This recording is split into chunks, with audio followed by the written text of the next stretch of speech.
Did you know that your home environment could be causing stress? Have you ever walked into a room and felt immediately uncomfortable, but you couldn't explain why? Maybe nothing looked wrong, something really felt off. What if your home is silently triggering stress in your brain every single day without you even knowing it? And here is the surprising part. It's not just energy, it's based on science. Your brain is constantly scanning the environment for safety, even in your own home. It's a built-in function, and certain layouts, objects, and even clutter can keep your nervous system in a subtle state of tension. In Feng Shui, we call this the flow of energy, the energy dynamics. But in modern science, this is called neurobiology. And in one moment, I'm going to show you how one simple shift can make your space feel calmer. Have you ever noticed how some places just feel good immediately, like a spa or a hotel? And then you come back to your own space and something feels off. That is not random. Your brain is constantly comparing environments. Notice on the left where it's messy. How does that feel? And on the right, it is cozy and clean. Lighting, layout, openness, and visual calm can have effect on how you feel and how your body reacts to your own home environment. Some spaces reduce stress instantly, while others increase stress. And the sad thing is, most people never realize that their environment is influencing them so much. It's hidden stress. Because your brain is always scanning for safety, this is where Feng Shui introduces the command position. In this position, you are sitting or sleeping so that you can see the door. You want to be able to see the door. This feels much more safer to the mind-body system. Also, it's best if you can sit so you are not directly in line with an open door for your bed or for your living room, your home office, your office. Now, you may think this sounds simple, but when your back is to a door, your brain is always alert, scanning for safety. Here is a person sitting with their face towards the wall on the left. On the right, the person has their back towards a door, and if you'll see, that door actually has eyes on it. Now, this is not panic, but it is low-level tension that's hidden. Once you fix it, that can help your body, your mind-body system to relax more and get rid of some of that tension. This is an example of the command position. This woman is sitting with her back towards the wall, and in this bedroom, they are able to see the door. When you're sitting so you can see the door, you're telling your brain you are safe. It causes your body to respond by relaxing.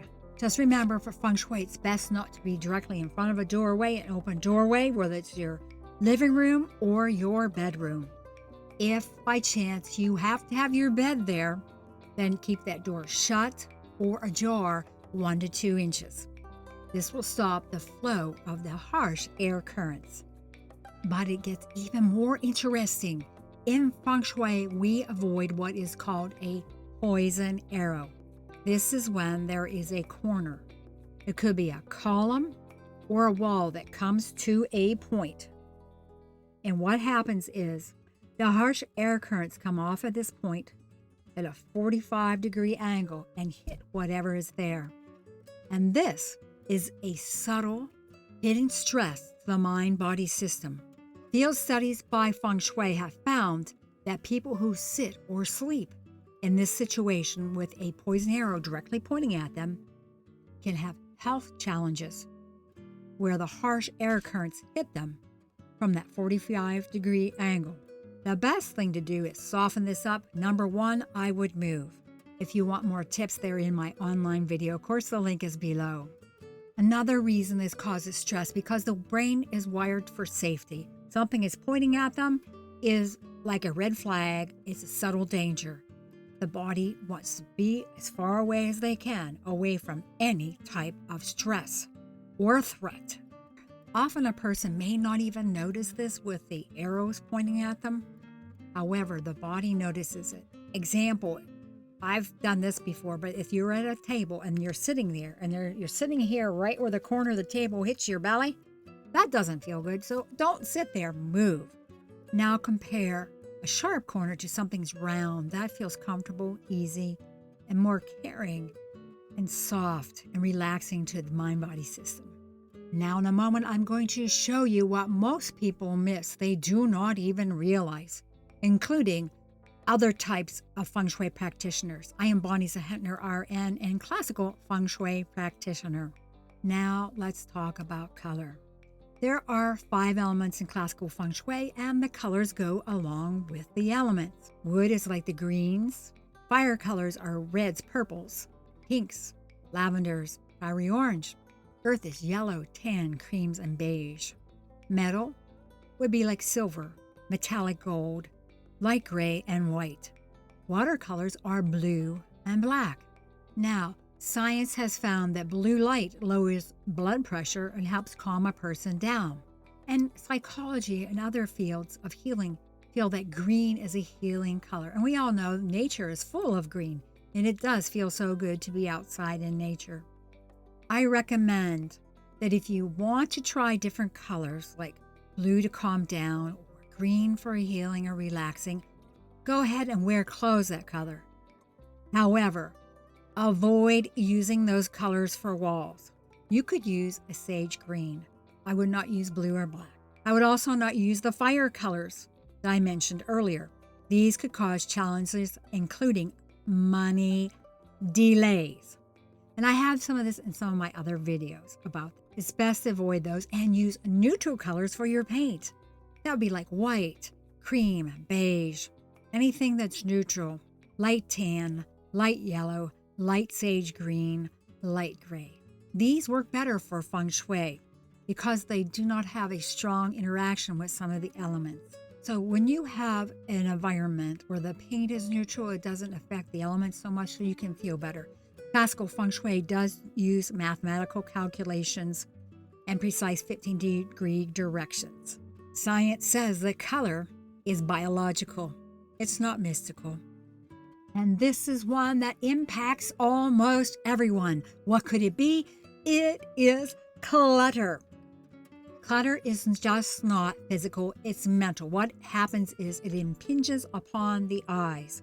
The eyes take in all of this stuff, the mess, and it becomes a visual overload to the nervous system. And believe it or not, science has found this decreases focus and can decrease concentration. Along with that, it also can increase underlying tension, underlying stress, and even increase stress hormone of cortisol. People's outer minds get used to the clutter, but the body and the subconscious mind do not, and it causes stress. The thing is, your body processes all the clutter, and your brain is trying to take in the different objects, and there's competition. This is why it can affect your mind-body system and your thinking. Remove clutter to feel more relaxed and to do better. All this clutter is considered visual noise for the eyes and the brain. Declutter to increase focus and concentration. Notice how much better the living room on the right feels and looks. Another thing that can affect the mind-body system is the lighting. If the lighting is too dark and too dim, or the paint is dreary, it affects the emotions and affects your ability to perform and do tasks. If the light is too dark or if it's too bright could cause a headache. Notice the room on the left has got dreary, subdued colors. It's dark. And then notice how nice the ones in the middle and on the right feel. They're bright and they are cheery. Although the one on the right has deep colors, I would prefer to use lighter colors and no blue. for wall paint. There are special feng shui personality colors. If you would like to use colors, the best way is to wear them. Your feng shui personality colors may give you a lift or calm you down. There's one that is supportive, one that goes along with your feng shui personality, and there's also a color that is calming. These could be blue or green, or they could be different colors. I do have this information in my online video course in the link below. So the key takeaways are, number one, make sure you adjust your position so you can see the door. And if you have your back to a wall, and this is better for classical feng shui, it'll help the body and the nervous system calm down. It's good if you can clear just one area. If you have a little bit of clutter around, start in one area. Even if you just spend 15 minutes a day, this will help you get rid of the clutter and feel so much better. If you have any sharp, pointed edges, poison arrows, make sure to move your body away from that area to feel better and do better. Relieve that stress. These changes may seem subtle. However, your brain notices immediately. Your home environment is much more powerful than you think. So take a few minutes and change one thing today. Then come back and tell me if you felt more calm, more focused, more able to concentrate. And if you would like more ways to create a more supportive space, subscribe for weekly feng shui tips based on science. Make sure you get the free checklist below. Have a wonderful day.